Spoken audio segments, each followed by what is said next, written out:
I'm pleased to next introduce Dr. Michael Nakazawa, medical oncologist who specializes in treating sarcoma patients and is based in Houston, Texas. He completed his combined medical school and PhD training at the University of Pennsylvania with his research focused on understanding the role of hypoxia in soft tissue sarcomas. He subsequently completed his internal medicine residency at UCLA and then his fellowship in medical oncology at MD Anderson Cancer Center. Currently, he serves as assistant professor at the University of Texas MD Anderson Cancer Center. His experience in molecular biology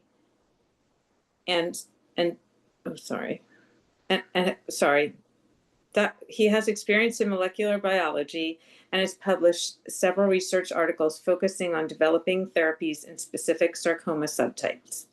In recognition of his contributions, he received the Conquer Cancer Young Investigator Award from ASCO in 2022 and the K-12 Clinical Investigator Award in 2024.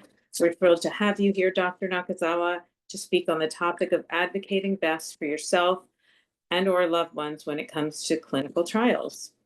Thank you. Thank you so much. Let me see. I'm going to share my screen, the PowerPoint. I invariably have it backwards. So is this the right display or is it the flipped display? It doesn't look like full screen, but I mean, how's that? I think, yeah, I think it's fine. Oh yeah, now we got it. That's great. Yeah. All right. Sorry. You'd think by 5 years from now I'd have learned. Well, thank you so much. And, for the kind introduction. My name is Michael Nakazawa. I'm one of the junior faculty at MD Anderson in the Sarcoma Medical Oncology department. And I'm actually giving this talk on behalf of Dr. Nassif Haddad, who's given many talks on this forum before. So I know they're big shoes to fill. But I'll do my best to at least try and give a good overview and explanation of what are clinical trials and why they're important in sarcoma, and in particular, what kind of questions and what sort of things should you be thinking about as patient and advocates when you're thinking about clinical trials with your oncologist. So I have no relevant disclosures. And so again, as a brief outline, there's particularly unique challenges for sarcoma therapy. And I think clinical trials help us broaden or expand the types of drugs that we are able to give our patients. I'll give a brief overview of some of the nomenclature and what we mean with different phase trials and things like that, and then get in a little bit more detail after that. And then ultimately, and most importantly, when and why would one participate in a clinical trial. So I'm sure other people have talked about this in the talk today, but most people know sarcomas are very rare, at least in the US alone. If you combine all of them, that would account for just 1% of all cancer diagnoses. And this has really been stable over the last several decades. And in that 1%, however, there's over 70 different subtypes. So that little slice of the pie gets sliced even smaller. And you can kind of see there on the right side, some examples of the proportions of some of these soft tissue sarcomas that are diagnosed. And importantly, we know that each types of sarcomas have different biology and, importantly, different clinical behavior between these subtypes. But, certainly in the past, because of the rarity, and in truth, because we didn't have many options besides some chemos, we would put multiple different sarcomas together, lumped them into a trial, and kind of created this one-size-fits-most approach. And we really found that there's only a few chemotherapies that have been effective from these trials. And so showing you here, this is what's called the NCCN guidelines. These are the guidelines that some of our oncologists use when deciding, hey, how should we appropriately treat these patients? And here's a soft tissue sarcoma. And you can really see, if you kind of look at the boxes, sort of further away, there's doxorubicin or anthracycline, there's gemcitabine, and then there's a couple other things like pazopanib, and then very few sort of specific cases underneath that and in other parts of the guidelines. But clearly, obviously, we want this to be bigger. We want to have more options for our patients that obviously work better with less toxicities.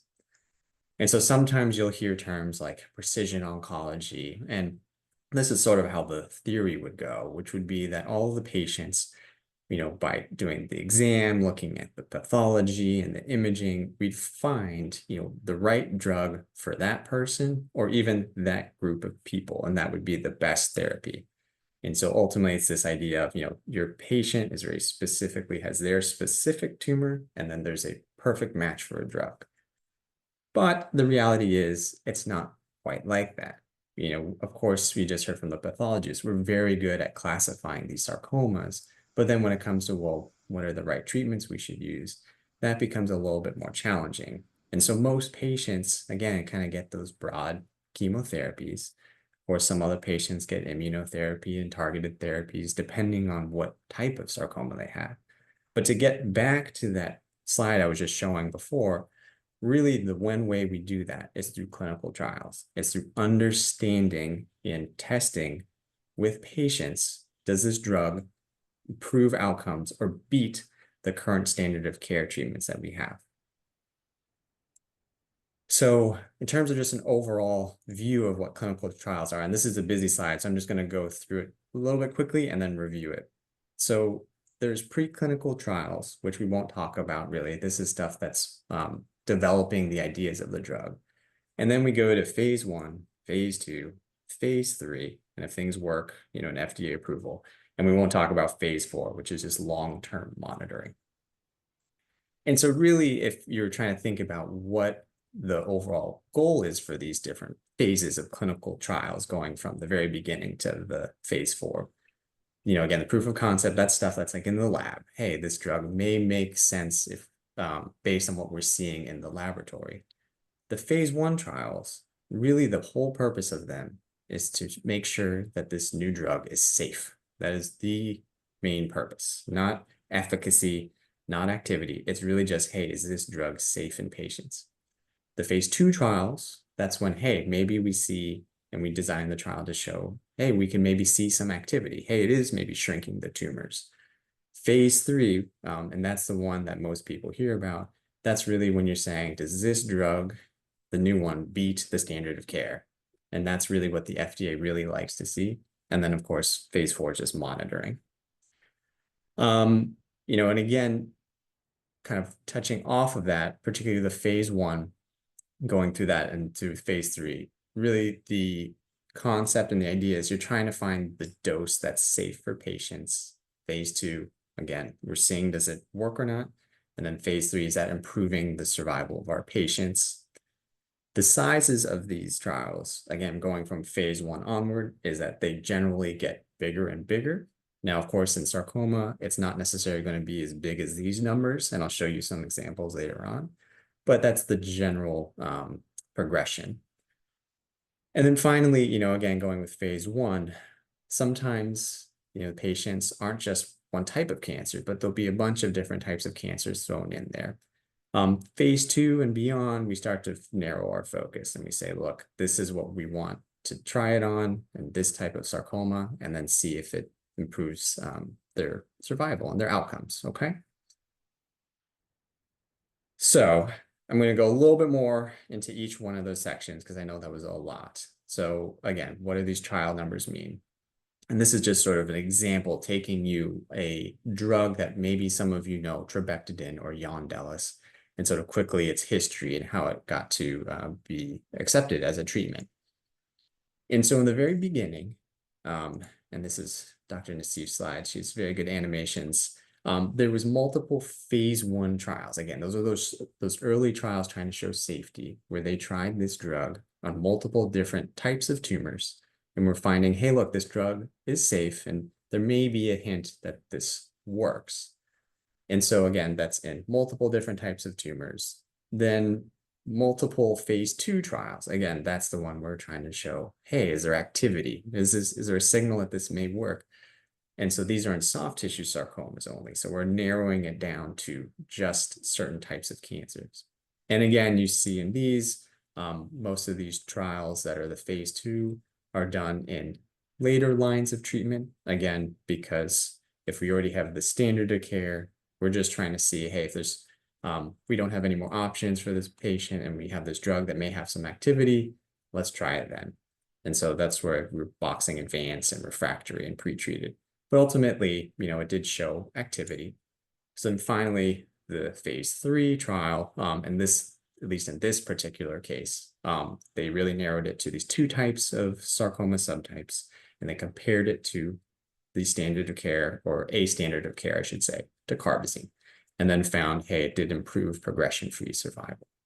Okay, and so that's sort of going from a phase 1 just being developed early, then you go to the phase 2, and then the phase 3.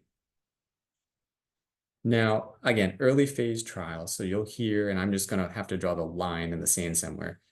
To me, at least, that's sort of phase 1 and phase 2, and the later phase is the phase 3, and plus or minus the phase 4. And so again, we've talked about phase 1, those early dose finding and safety. Phase 2 is activity. And you may even see this term phase 1, 2, and it's exactly what it sounds like. It's sort of a blend of the two.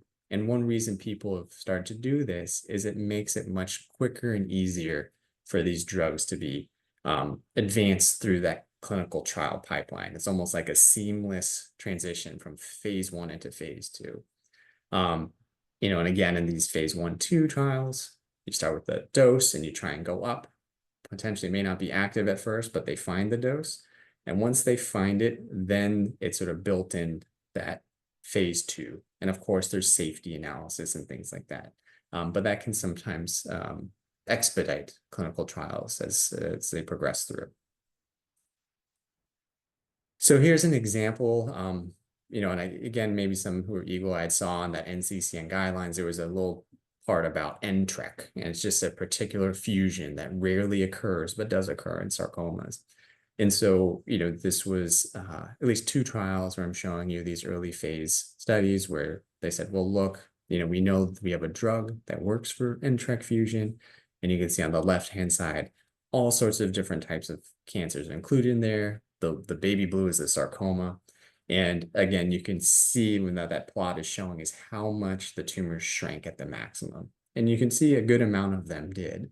And then again, a different type of phase 1, 2. This one is just really just focused on these particular types of infantile fibrosarcoma and soft tissue sarcoma. But again, you can see that, hey, the NTRK was effective. And again, they did the changing the doses up until it's effective, and then the big expansion phase 2, but all in one trial.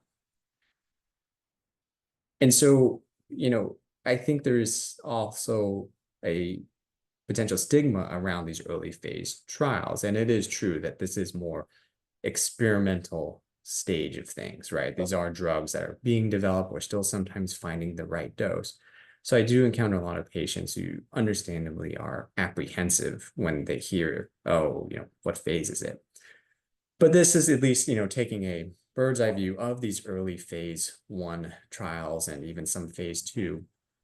And what we can see here, and this is a graph on the left from the last 20 years, I guess this should be updated, but 2000 to 2019. And what you're seeing is sort of a compilation of all these phase 1 trials, and this is all types of cancers. And you can see that as time goes on, the chances of tumors actually shrinking start to get better and better. It's like we're figuring out either drugs are more effective or we're using them more correctly.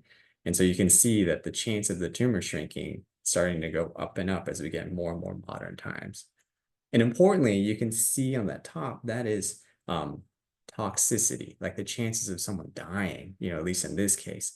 And again, they tend to be very low. Of course, there's going to be patients who unfortunately pass on clinical trials, but it's not like you're seeing, the numbers of responses, like the tumor shrinking is going up, but also the toxicity is going up. And really one thing I would say probably helping driving this is that obviously our science is getting better. We're understanding tumors better. And so we're making more rational or better, I should say, thoughts behind why we're testing this drug in this cancer.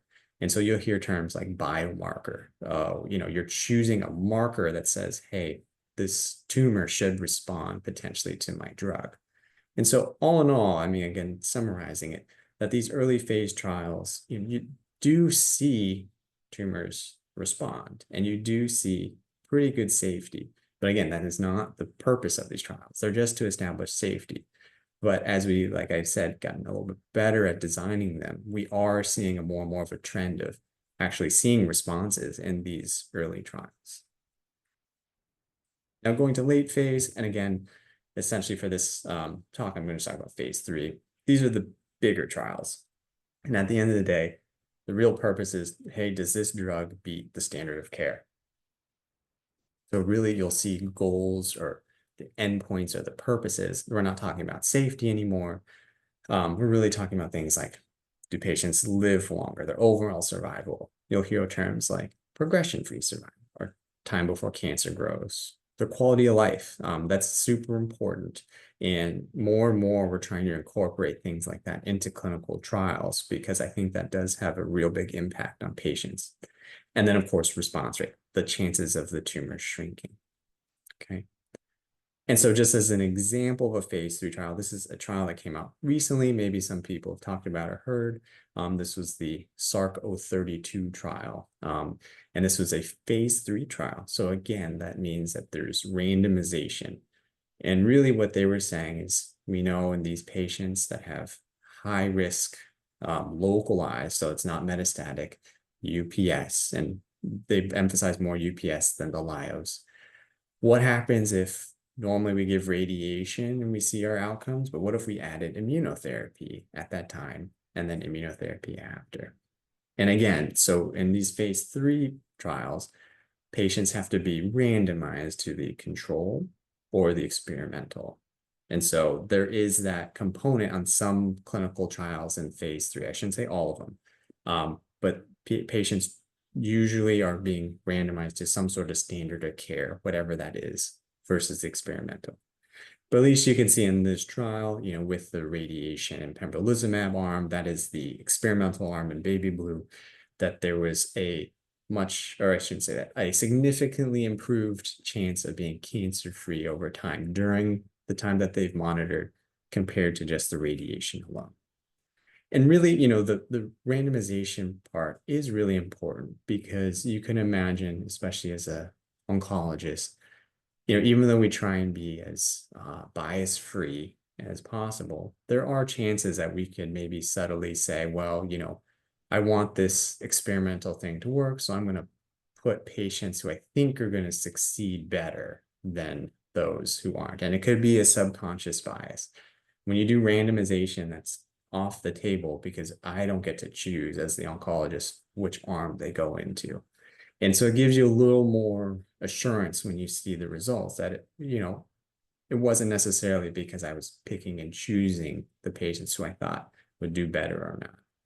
And just, again, showing us stuff on the right, from these big trials, because there's enough patients, you can also tease out extra information sometimes. And usually these are decided beforehand, but you can see here at least that with that immunotherapy, the local recurrence didn't really change, but the metastatic recurrence improved with the pembrolizumab. And so these bigger trials you can answer a few more questions because you have enough patients in your group to answer them. So getting to the when and why participate. So we've kind of touched on this throughout, but you can kind of think of this benefits and risks as you're going through, and what phase of trials is certainly going to have different benefits and risks. So again, if you just drew that line in the sand saying earlier trials, phase 1, 2, certainly benefits of these earlier trials is there is a chance that you're getting an innovative new drug that isn't accessible. And again, particularly in sarcomas, we don't necessarily have that many effective drugs compared to some other cancer types. But of course, going along with that, there are some risks. Like I said in the earlier part with phase 1 trials, really the purpose of it is not trying to find efficacy. It's just safety. And so they're going to go up and down on the doses. And so there's a chance that an early phase patient may be on an ineffective dose. And also understandably, there's just less data, safety data. How well does this drug side effects over the long term? We just wouldn't know that. When you get more to the phase 3 trials, again, there's more data. Quite certainly, you're going to get as much of an active dose as we think is safe. But again, kind of going with that, like I talked about, some of these trials are designed with randomization. And so that means that you may get the standard of care. And of course, some trials will have it where if your tumor grew, you can switch over. And so that's always a way trials are designed, but that is a certain possibility. And then finally, some trials are also blinded. So again, we were talking about bias earlier. Blinding is just so that none of us know until the end of the trial is over, what did the patient get? So it doesn't bias maybe what I'm trying to do, or even the patient themselves, how they are reporting, how they're feeling. So at least in sarcomas, this is going to be a lot of text, so I'm going to just walk through it. Why would you want to participate? So again, these are just my words, and again, other people I'm certain are going to have other things to chime in about. But of course, there's opportunity to have access to new or innovative drugs. As I alluded to earlier, some of these trials can have really good responses. And so, when we talk about later line drugs in sarcoma, the chances of the tumor shrinking, it gets less and less and less. And so sometimes these new drugs may help improve that. And then ultimately, sort of as an altruistic perspective, it's helping just the sarcoma community at large. Every person who's in the trial, we learn a new thing. And so that I think is really important. Now, when would you, or why would you not participate? Again, this is not an all-inclusive list, but just some probably big things that are obvious at first. Time consuming. So, I tell a lot of my patients, here I'm at Anderson, that if you wanted to participate in a clinical trial here, I'd have to give you the medication from here. And so if you're out of state, that can be really tough, not just financially, but logistically coming back and forth. And I'm not going to go too far into it because every trial is different. They all have different requirements, how many times you need to show up and not. And then on top of that, the trials can be really restrictive. And what I mean by that is they're going to monitor you far more than just your oncologist, because again, you're going to have a research team and research nurses, data coordinators, everyone looking over. And if, your platelets go to a level that they have determined we need to cut the dose or do X, Y, and Z, they will do it. So it's much more rigid of a protocol than say, hey, we're giving just the standard of care and we can kind of work around these things. And then of course, toxicity, there's the unknown, at least with most standard of care drugs that we have now, we know pretty well what are the expected toxicities. In these experimental drugs, sometimes we are finding out as the trial is going on sometimes. Now, when would you participate? Of course, that's going to be different for every person. I think this is a little bit adapted from Dr. Nassif Haddad, but I agree. I think start thinking about it from the start, not necessarily that you have to do anything, right? I don't think it's ever that we're committing patients when we say, hey, think about this. But certainly earlier, if there's this really promising study, hey, there's a lot of excitement about it, I think you could think about it.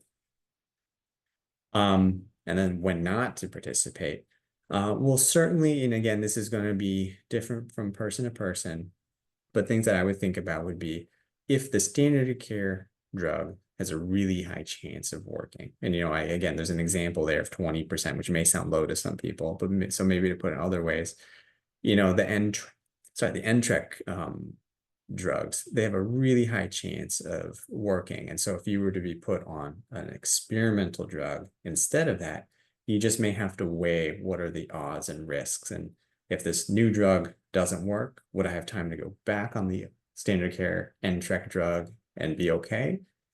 Things like that. Of course, when there's no trial available, that makes sense. Too tired and other serious medical problems.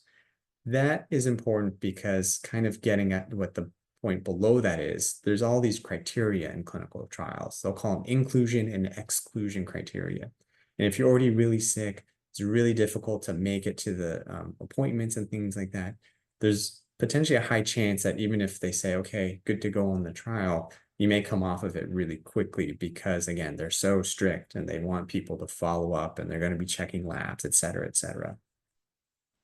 And now what type of trial? Now, again, there's so many different kinds of trials. It's hard to really cover everything on a talk like this. But, I think more and more, like I talked about before, we're learning that sarcomas behave differently. They have different biology depending on the subtypes. So histology-based trial may make sense, like this specific type of sarcoma. Or even more importantly, that biomarker-based. Hey, we have this sign that says if your tumor has X protein, I know that Y drug should be really effective. And then, of course, a high probability of getting that active dose. And again, this is going to be sort of conversations with you and your oncologist figuring out some of that. And so when should you ask your team, your oncologist about this stuff? In truth, anytime. I again, reiterating, I think having the conversation early is usually pretty important. And the metaphor I use with some of my patients is you can think of some of these clinical trials like a revolving door. These slots open up from a clinical trial.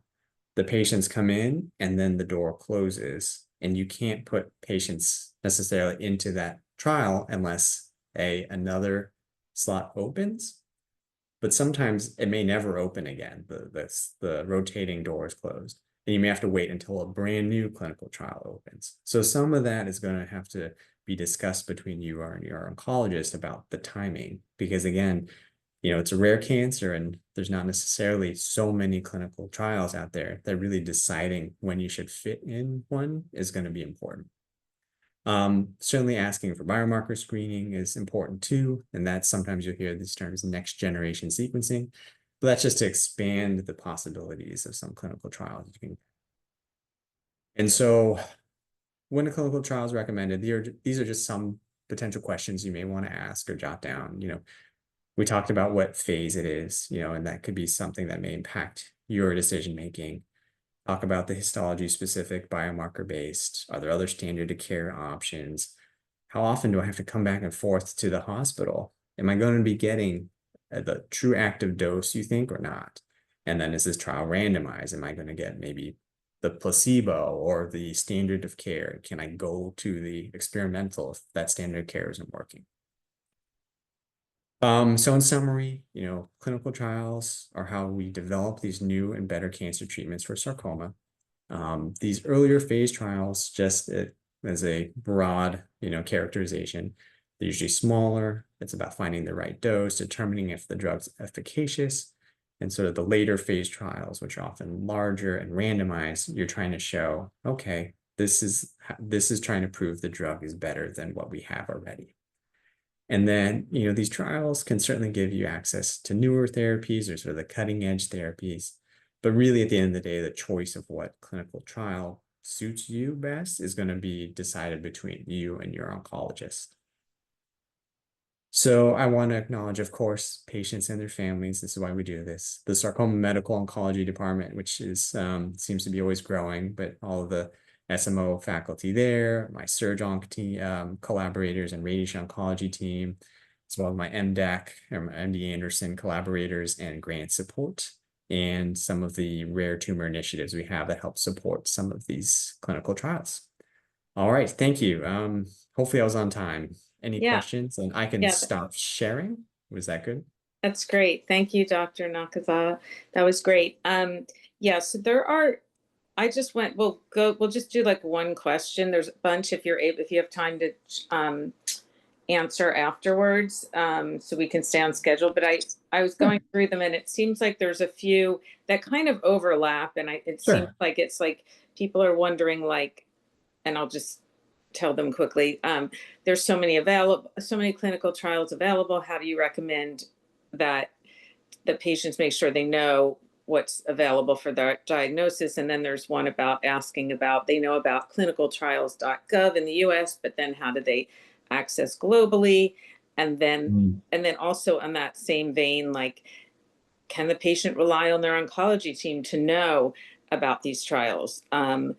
or should they be researching on their own, So Yeah. I think that's, and I, as a patient, as someone who connects with patients, I find that these are like kind of things that are not widely understood. So, Yeah. And I think it's a little bit hard. These are all really good questions because it's hard for me to necessarily know how much other oncologists know themselves. And so I agree, it's always better to be more informed as a patient. And, again, clinicaltrials.gov is a good resource, but like people said, it's generally specific to the US. And so I actually don't know off the top of my head, what the European um, trial registry is. I assume there must be some, and this actually would have been great if Elise was on today because yeah, she, trained in France, and so she may know. gotcha. Yeah. Um, but I think that would be important. And of course, if it's going to any sort of sarcoma center, I think, especially when you talk about clinical trials, makes Mhm. sense, at least at some point, getting your foot in the door, for lack of a better term.